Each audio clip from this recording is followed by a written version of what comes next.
Every day is upside down day in Sonji land. Hi and welcome to the Sonji Land show where everybody's upside down. Do you know how to balance, but you get super frustrated because you feel like you can't do it on command? Like you feel like once you hit your balance, you got it, but it feels super random for you to get it in the first place? That's completely normal. Being able to hit your handstand every single time is actually more advanced than people think. And you wouldn't know this from watching people on the internet because everybody only posts their successful attempts. But the truth is that if somebody has 100% successful kick-up rate, it usually means that they're super solid in their two-arm handstands already. They're doing shape changes, and maybe they have a press to handstand, and maybe they're working on more advanced skills like one-arm handstands. The reason why entering to handstands consistently is so difficult is because it's a complex dynamic move that requires precision in timing, dosing of effort, and it requires you to have really good handstand-specific body awareness and proprioception. When it comes to the practice, there are two parts to the puzzle.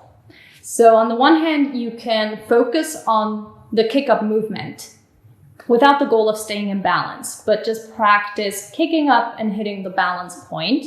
And on the other hand, you can practice your balance and increase your circle of balance, which in other words means you get so solid that you get better at saving your handstands, and the kick-up doesn't have to be perfect, but you'll still get there. Getting better at your handstands or consistent with your kick-ups means you're usually getting better at both.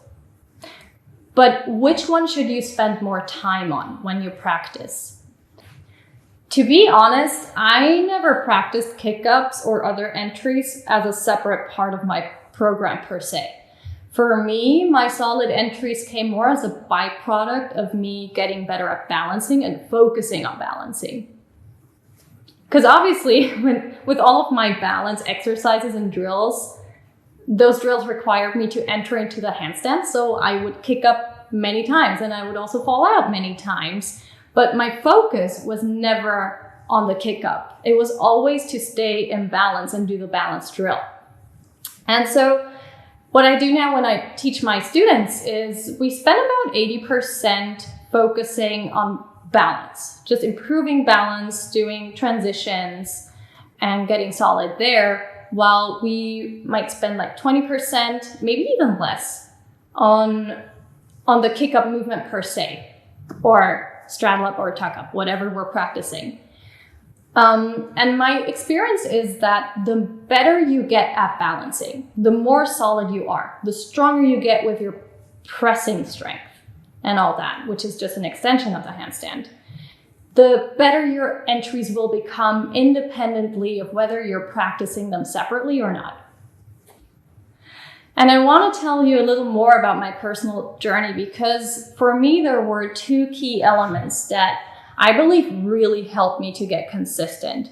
So the first thing was I was at about 30% success rate with my kick-ups. So like every third time I would hold it. And then even when I started traveling around the world and I was forced to train in different environments, on different surfaces, I would do a lot of handstands outside on uneven grounds and like soft and, just a lot of variability. And what I noticed is that coming back to a flat gym floor, it just felt like nothing after doing that. And my consistency went up quite a bit. That's when I went from like 30% to 70% success rate, I would say. And adding variability to your training won't help you much if you're still in the process of learning balance. So I wouldn't apply this if you're still learning to balance in the first place. But if you kick up and hold your handstand like every third time or half of the time, then maybe this could be something that helps you get to the next level. The second thing, and this is what really got me solid, like this is what made two-arm handstands a non-issue, was starting to work on one-arm handstands.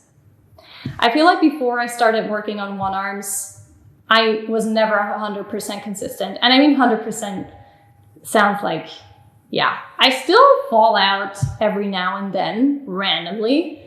But you know, like usually I can demonstrate when I teach and stuff. But yeah, even if you're not planning to get a one-arm handstand, just getting into the process of training it and doing weight shifts and fingertip holds, it just teaches your body so much more awareness and how to stabilize your shoulders, that it literally makes two-arm handstands a non-issue. So obviously you have to be at a certain level already to introduce drills for your one-arm handstand. So I would say I wasn't about a 70% consistency rate with my handstands, and I could definitely hold like 40-second. When I had a really good day, I might be able to hold it 1 minute handstand. That's about where I was when I started introducing weight shifts. I think one super important thing is to not expect consistency in your kick-ups or other entries. And just keep grinding away. Because if you keep grinding away and doing the work, it'll get better sooner or later. Because your body learns. And that was it. I hope this episode was useful. I always feel like there's so much I want to talk about. So please leave comments below and tell me if there's anything you'd like me to talk about more. And please share your experience with kicking up and getting consistent with your handstands. Be sure to like, subscribe, hit the bell so you get notified when we publish new videos. And it's never too late to do what you love. I'll see you next Monday.